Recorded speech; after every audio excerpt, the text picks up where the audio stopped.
हम अकेले हमको अकेले जैसे दोहराए जो लोग दोहराए वो भी बहुत ज्यादा लोग नहीं समझ नहीं आता ना। दो लोग दो तीन। तो आप लोग गाने को सुनिए और फिर आप सबको कैसा लग रहा है। ये बहू और ससुर जी का नोक झोंक थी। आइए सुनाते हैं। का जाने बुढ़ऊ हमार लरी कैया,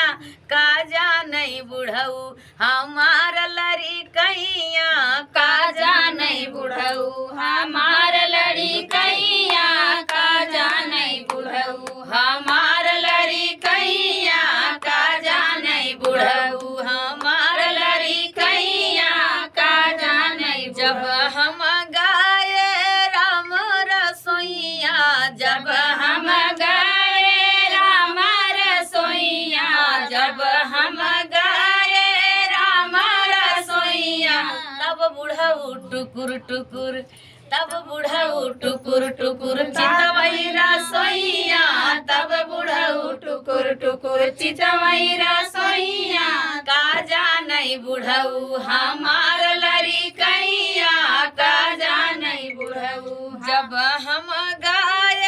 जब बुढ़ऊ टुकुर टुकुर चितवई रसोइया, जब बुढ़ऊ टुकुर टुकुर चितवई रसोइया, जब बुढ़ऊ टुकुर टुकुर चितवई रसोइया, तब खींची मारे, तब खींची मारे ये कैया ढैया, तब खींची मारे ये कैया ढैया, का जाने बुढ़ऊ हमार लड़ी कैया, का जाने बुढ़ऊ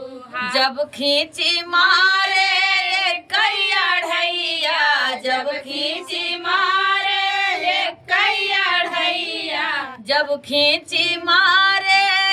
कैया ढैया, तब बुढ़ऊ चलई, तब बुढ़ऊ चलई लागे बे कैया, तब बुढ़ऊ चलई लागे बे कैया, का जाने बुढ़ऊ हमार लड़ी कैया, का जाने बुढ़ऊ जब बुढ़ऊ चलई लागे बे कैया, जब बुढ़ऊ चलई लागे बे कैया, जब बुढ़ऊ चलई लागे बे कैया, तब चढ़ी गए, तब चढ़ी गए बुढ़ऊ के कन्हैया, तब चढ़ी गए बुढ़ऊ के कन्हैया, का जाने बुढ़ऊ हमार लड़ी कैया, का जाने बुढ़ऊ हमार लड़ी कैया, का जाने बुढ़ऊ। बुढ़ऊ गाना कैसा लगा आप लोग? ना ये कढ़ाई दीदी मारे होती